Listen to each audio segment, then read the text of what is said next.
Oyun Dendevnorov, country representative of UNICEF Philippines, to turn over the letters of the learners to the Vice President and Secretary. And yes, let's invite the Vice President and Secretary to receive the letters, and Yusek Densing to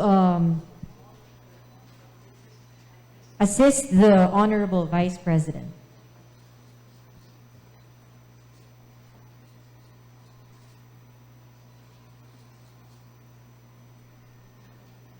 Thank you very much to our representative from UNICEF, Ms. Oyun Dendevnorov.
Secretary for Multilateral Affairs and International Economic Relations.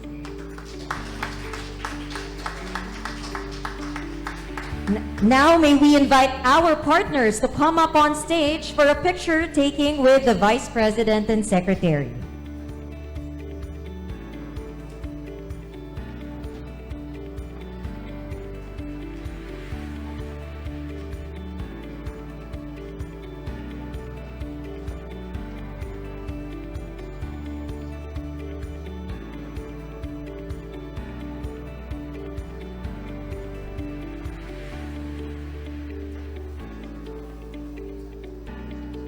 All right, a big thanks to our partners.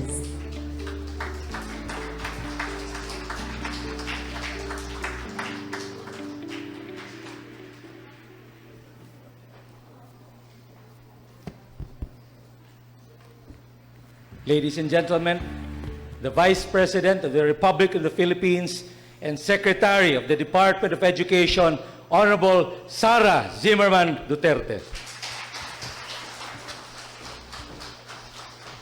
Thank you. Please take your seats. To all our distinguished guests, ladies and gentlemen, Assalamu alaikum. Madayaw ug maayong adlaw kaninyong tanan. Magandang araw sa inyong lahat. To all our stakeholders, students, teachers, school administrators, government leaders, and partners, both local and international, thank you. And online, thank you for attending the 2023 International Day of Education. This year's theme, to invest in people, prioritize education, affirms that the new administration is on the right track. At the UN Transforming Education Summit in September last year, President Marcos announced our commitment to recover the learning losses from the pandemic and rebuild our education to be more inclusive, relevant, and resilient to future shocks and disruptions. Following the 8-point socio-economic agenda of the Marcos administration, the Department of Education received the increased budget for the fiscal year 2023 from 631 billion in 2022. We now have 719 billion in 2023, making the education sector's percentage share of the total government appropriations within the recommended 15 to 20%. I am confident that this is only the beginning of our renewed commitment to investing more in education and prioritizing the development of a future-ready workforce. With increased investments also comes the responsibility to invest equitably, efficiently, and innovatively. As Deped rolls out much-needed reforms in our basic education sector in the next 6 years, I enjoin our LGUs with significantly bigger stakes in the national budget to increase their education financing.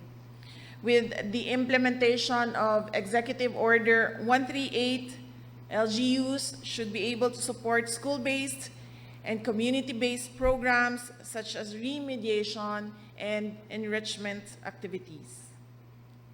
Critical areas of focus include addressing the crisis in foundational learning among our early grade learners, particularly in reading, numeracy, and science. The results of the 2018 Program for International Student Assessment, the 2019 Southeast Asia Primary Learning Metrics, and the World Bank findings on learning poverty in the Philippines inform us that our young learners are in dire need of support from all sectors.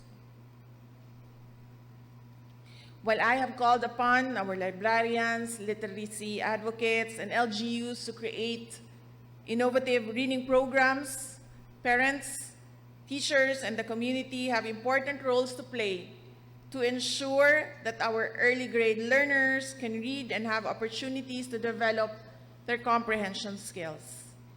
In addition, we also need to make our education systems more resilient to any crisis. We are now seeing global and local disruptions such as adverse weather conditions and other public health emergencies upend our way of life at any moment and force communities to evacuate to safer grounds for days or weeks on end.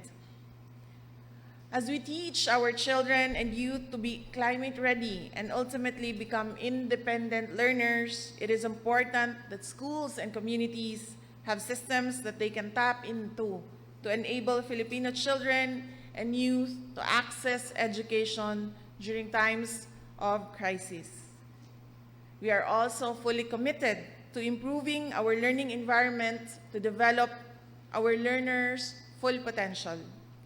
Thus, we have anchored our basic education development plan on the rights-based education framework. In November last year, we launched the Learners' Rights and Protection Office with its own website and hotline called the Learners' SaliSafe Contact Center Helpline, And as of December last year, our hotline has received 78 complaints. The second batch of our Child Protection Specialization course for focal persons in the central offices, regional offices, and schools division offices is ongoing. Our child protection specialists will in turn empower child protection committees in schools to protect our learners from abuse and support their overall well-being.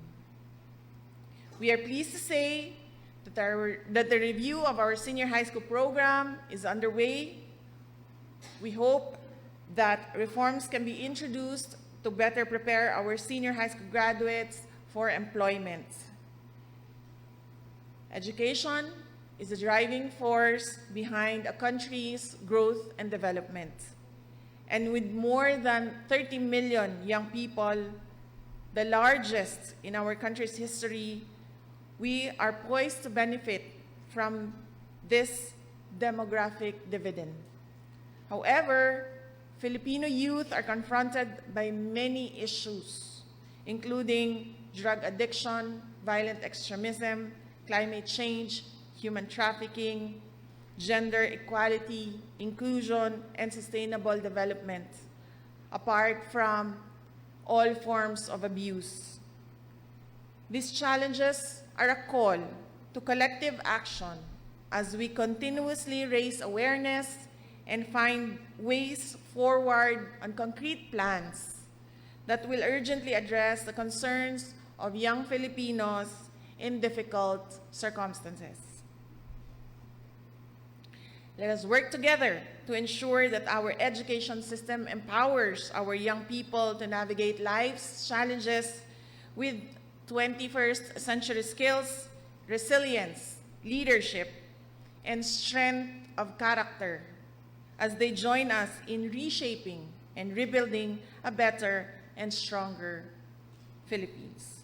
As I close, I invite everyone to join us during the Basic Education Report 2023 to learn more about what is happening in the basic education in our country and what this administration and the presidency of Bongbong Marcos plans to do in the next 6 years.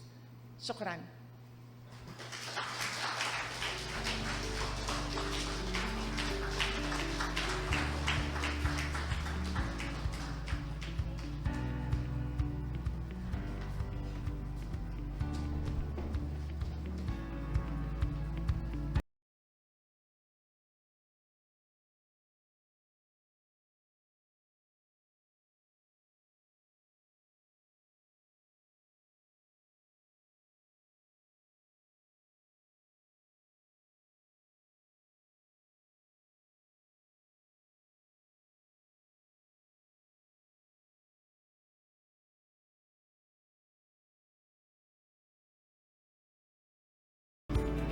For the next batch, let us have the following to join our Vice President and Secretary in front: Attorney Sunshine Shari Fajarda, Undersecretary Epimaco Densing III, Undersecretary Gina Gonong, Undersecretary Revsi Escobedo, Undersecretary Annalyn Sevilla, Assistant Secretary Alma Torrio, Assistant Secretary G.H. Ambat, Assistant Secretary Chris Arnuco, Director Ballesteros, Director Almeida, Director Andaya, Director Ariola, Director Galvez, and Director Masapol.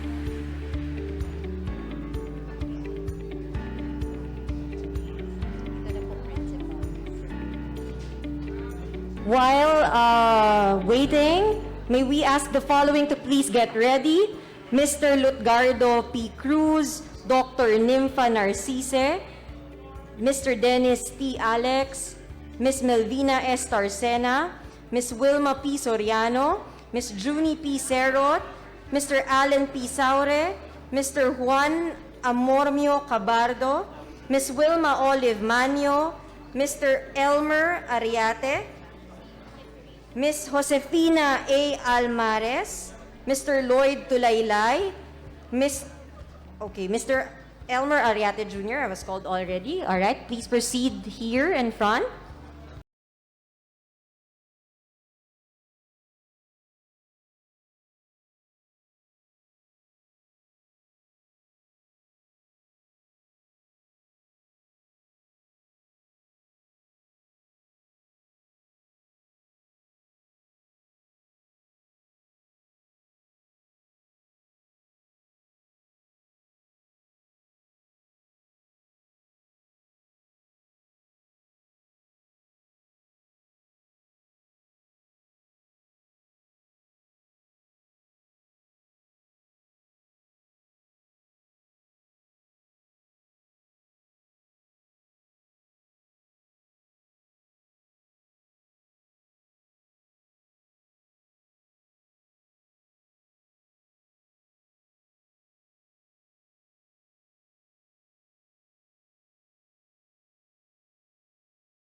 All right, thank you, dear guests and partners, colleagues in Deped. This concludes our event. We are inviting everyone to tune in for the recommitment statements from our legislators and the presentation from our Research Evaluation and Assessment Specialist from SEMIO, or the Southeast Asian Ministers of Education Organization, Dr. Kamaleswaran Jayaraja. Again, a pleasant afternoon to everyone. Maraming salamat po.